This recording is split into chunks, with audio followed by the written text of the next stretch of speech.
Welcome back to another episode of Knowledge Bomb. In this week's episode, we're going to talk about the importance of deloading. Deloading occurs in almost any sport, right? I think it's important for us to consider how you deload, and do you really put a lot of thought into it? A lot of people approach it as a waste of time, antsy. There's a lot of elements in there that keep us, I think, as athletes from actually really taking advantage of the deload and thinking about the deload as part of your training plan, right? As part of your year's training. First and foremost, if you're coming out of a season where you've peaked, chances are you've put in your body, right, physically to the max. You've extended its capabilities at times, right? You've overreached. Maybe you're even experiencing some overtraining.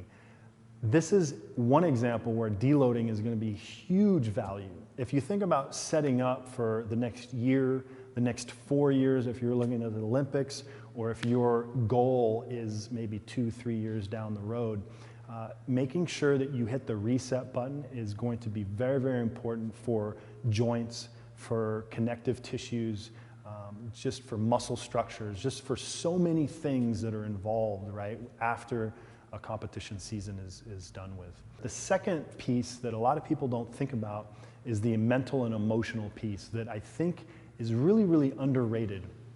It's hard being an athlete. It's really, really hard work going into the gym day in, day out, committing yourself, mentally and emotionally to your path to this goal with expectations and pressure, whether they're external or internal, and feel like you can actually come out of a competition season refreshed and expect to hit that reset button to be able to get re-engaged for another year, 2 years, whatever of your training phase. So I think that allowing yourself to unplug and turn the switch off is really, really important.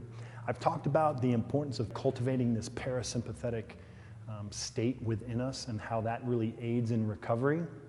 I think that allowing yourself a big block of time to allow yourself to kind of physically, right, and we're talking about physiologically, calm down your nervous system, all these benefits along with that are huge. And so there's a big emotional component to a deload. It's not that you're weak. It's not that you couldn't handle it. It's just physically and physiologically, that deload is, it's science, right? Like, you need it. So make sure you take advantage of it and you unplug. For some of you, that might be a vacation. For some of you, that might be staying out of the gym for a couple weeks.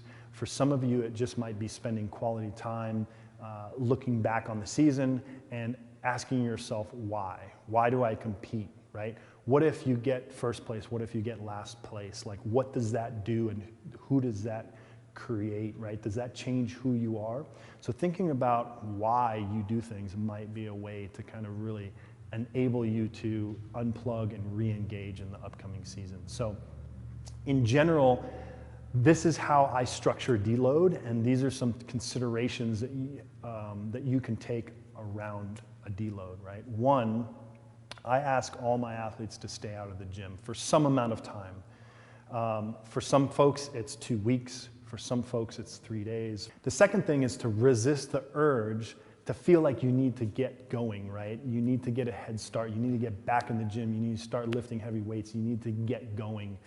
This is just almost a waste of time if you haven't hit the reset button. Your training should really look like easy breathing work, movement, mobility, yoga. This is really the deload phase that, in my mind, should really make up, the bulk of your work. Now, can you go in and breathe a little hard, and can you lift some weights, maybe with a technique focus and a focus on skill development? Sure, I think that's a healthy thing. But making sure that CNS load is low, so anything heavy I would avoid. Any anaerobic or lactate threshold work, so anything that's going to make you really uncomfortable in the breathing realm, anything that's going to make muscles burn, anything that's going to get you nauseous, I'd stay clear of, right? So make everything in this deload phase active recovery based, right? It should really start laying the foundation for what's ahead. Finally, the biggest indicator of whether you've had a big enough deload or whether you've had enough time out of the gym or anything, to me, is are you antsy to get back in the gym? Physically antsy to get back in the gym. I'm not talking about mentally or emotionally, because some of you might be feeling like, oh, I'm not in the gym, I'm wasting time, I'm getting unfit, right? I'm losing my fitness, my strength, my engine, whatever it is. Resist that urge and start to really understand the difference between a physical desire to get back in the gym and do work and a mental and emotional desire or even pacifier to get back in the gym, right? So there's a couple indicators for me. Sleep should be improving. Energy levels in the afternoon should be improving. Things like when you wake up in the morning, you should be feeling rested. If that hasn't happened yet, it's something to look at and consider that you might need more time in this deload phase, okay? So this antsy feeling is really what's physically occurring in my mind is just this kind of reboot of hormones, right? This resurgence of all these anabolic hormones are kind of replenishing themselves, and now we're ready to get back to work.